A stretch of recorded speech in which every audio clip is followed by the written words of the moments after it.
Hello guys, कैसे हो आप सभी का स्वागत है मेरे YouTube channel S video and blogs में। और इसके पहले के ब्लॉग में आपने देखा था हम फुकेत का सिटी टूर कर रहे हैं, जिसमें मैंने आपको टाइगर पॉइंट दिखाया था, टाइगर पार्क दिखाया था। और वही टूर को कंटिन्यू करते हुए अब हम लोग जा रहे हैं बिग बुद्धा, जो कि बहुत ज़्यादा फेमस है पूरे थाईलैंड में। और ये फुकेत में सबसे बड़ा बिग बुद्धा का टेम्पल है। ये बहुत ही टॉप पर है, हिल्स पर है, जो कि हम लोगों को ये प्रतिमा बहुत दूर से दिखाई देने लगती है। और ये स्टैचू 45 मीटर ऊंचा है, बहुत ही बड़ा ये प्रतिमा है, जो कि बहुत ही विशाल और बहुत ही सुंदर है। और अभी हम लोग पहुंच चुके हैं बिग बुद्धा। यहाँ पे पार्किंग की व्यवस्था है, आप अपनी गाड़ी लगा सकते हो। और यहाँ पे मैं आपको एक बात बताना चाहूँगी, आप देख सकते हो कि मैं यहाँ पर एक स्टोल, एक दुपट्टा बांध रही हूँ, क्योंकि यहाँ पर वुमेन्स को छोटे कपड़े में अंदर जाना अलाउड नहीं है। तो अगर आप कहीं के भी बिग बुद्धा जाते हो, बुद्धा टेम्पल देखने जाते हो, तो आप या तो फुल कपड़े पहन करके जाइए, और नहीं तो अपने साथ में कोई स्टोल या दुपट्टा कैरी करिए। और अगर आपके पास दुपट्टा नहीं है तो यहाँ पर शॉप्स हैं, जहाँ से आप, जैसे मैंने ये परचेस किया है वैसे आप परचेस कर सकते हो। और इसको बांध लेना है कमर पे, और उसके बाद आप जा सकते हो ऊपर। तो चलिए आप लोगों को मैं दिखाती हूँ कि यहाँ का व्यू कैसा है। तो आइए चलते हैं।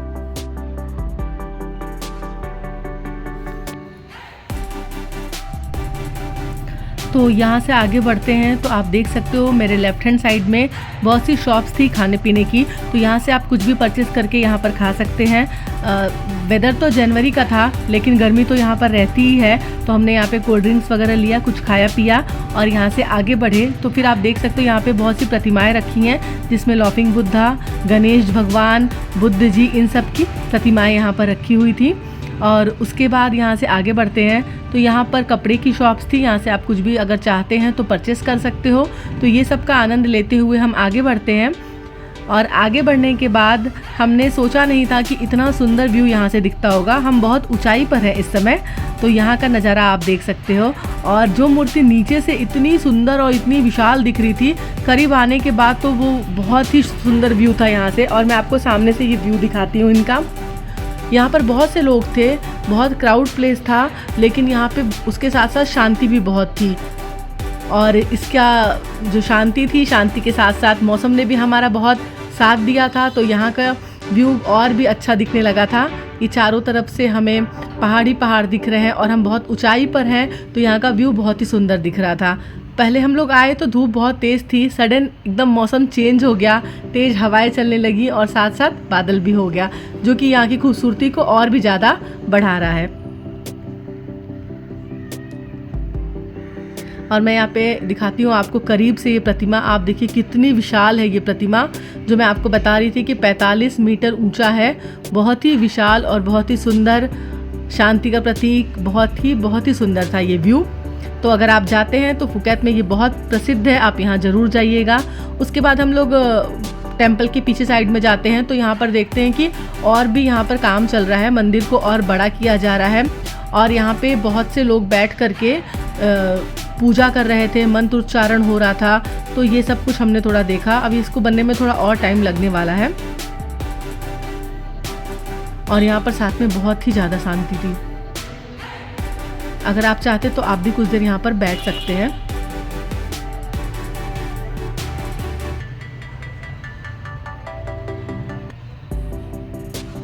और ये यहाँ पर उनके सारे गुरु लोगों की स्टैचू बनी हुई है।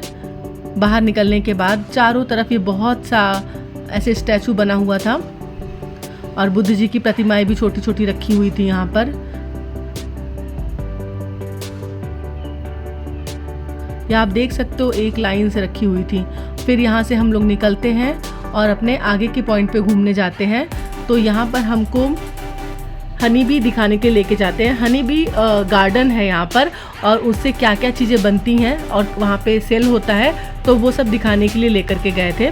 तो ये मैं छोटा सा व्यू आपके साथ दिखाती हूँ, यहाँ का लोकेशन कैसा दिख रहा है। तो यहाँ से एंटर करने के बाद ये व्यू है, एक बड़ी सी हनी बी की स्टैचू बना हुआ है। वहाँ पे लोग फ़ोटोज़ वगैरह निकलवाते हैं। और अंदर गार्डन बना हुआ है। गार्डन में अंदर जाने के बाद मधुमक्खियों का घर वगैरह बना हुआ है, तो उस साइड जाना मना था, तो मैं ज़्यादा अंदर तक नहीं गई। थोड़ा बहुत मैंने कैप्चर किया आपको दिखाने के लिए। बहुत सुंदर था गार्डन। और उसके बाद फिर हम लोग गए अंदर जहाँ पर इनसे बने हुए प्रोडक्ट्स मिल रहे थे।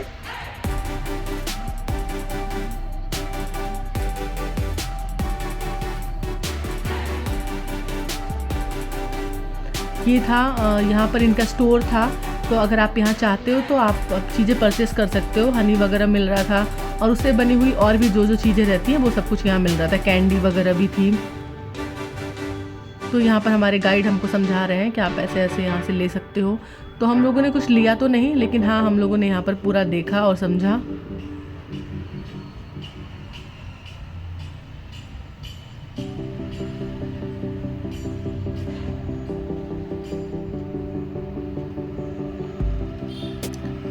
बिग बी बहुत बड़ी थी ये स्टैचू। यहाँ पे जो ये फ़ोटो बनी हुई है ये बहुत बड़ा था वहाँ पे।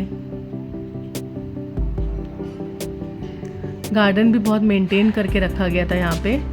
और अभी हम लोग यहाँ से फिर निकल रहे हैं बाहर। बिग बी फार्म करके था यहाँ पर, तो यहाँ से हम लोग निकल गए और बहुत ज़्यादा मैं थक गई थी। तो उसके बाद ये लोग लेकर के गए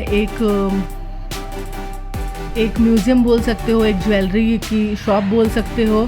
तो यहाँ पर एंटर करने पर ही आप सामने देख सकते हो कि यहाँ के राजा और रानी जो थे उनकी फ़ोटो लगी हुई है, बहुत बड़ी फ़ोटो लगी हुई है।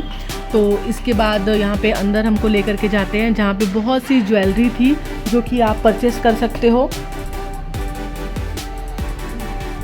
ये देखिए यहाँ पर रखी हुई है ये सब कुछ। यहाँ पे बहुत सा म्यूज़ियम के अंदर रखा हुआ था जो कि सिर्फ आप देख सकते हो। और उसके बाद अंदर स्टोर भी था जहाँ से आप परचेस कर सकते हो।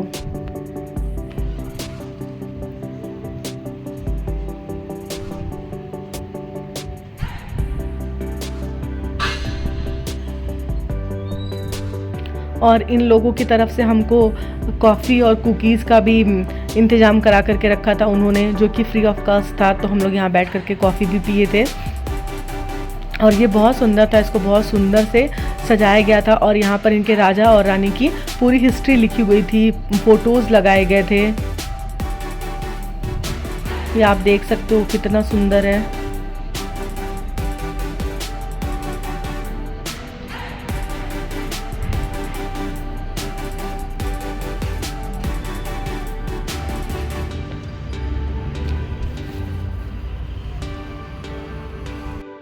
और उसके बाद हमारे गाइड हमको लेकर के आए थे चेलोंग टेम्पल, जहाँ पर इनका एक कोई त्यौहार चल रहा था जिसमें यहाँ पर मेला लगता है। तो वो मेला दिखाने के लिए हम लोगों को लेकर के आ रहे थे। और हम लोग इस टाइम तक बहुत ज़्यादा थक गए थे, लेकिन यहाँ पर एंटर करने के बाद फिर वहाँ का नज़ारा देख करके, शॉपिंग का देख करके, तो फिर से वापस से मैं एकदम एक्टिव हो गई थी। तो आइए चलिए आपको दिखाते हैं कि यहाँ पर इनका ये जो मेला लगा हुआ है वो कैसा है। तो मेले में शॉपिंग के लिए बहुत कुछ था, इन्होंने बताया हमको। तो एंटर करने के बाद ही यहाँ पर बहुत से फ्रूट्स वगैरह मिल रहे थे और वेजिटेबल्स जो इनके फेमस हैं वो सब कुछ मिल रहे थे। तो अंदर जाने के बाद एक जगह पे मैंगो शेक मिल रहा था, जो कि मैंने आपको बताया था कि यहाँ का मैंगो शेक बहुत फेमस होता है। तो हम लोगों ने वो पिया, जिससे बहुत ज़्यादा एनर्जी आ गई। और उसके बाद फिर हम लोग आगे बढ़े और देखने के लिए कि क्या क्या चीज़ें मिल रही हैं। तो अभी जब हम लोग एंटर किए हैं तो फ्रूट्स वगैरह दिखाया मैंने आपको। और उसके बाद टॉयज़ वगैरह मिल रहे थे बच्चों के। मुझे भी अपने बच्चे के लिए लेना था, तो फिर मैं एक्साइटेड हो गई कि चलो अच्छा हुआ हम लोग यहाँ पर आए, तो टॉयज़ वगैरह भी ख़रीद सकते हैं बच्चे के लिए।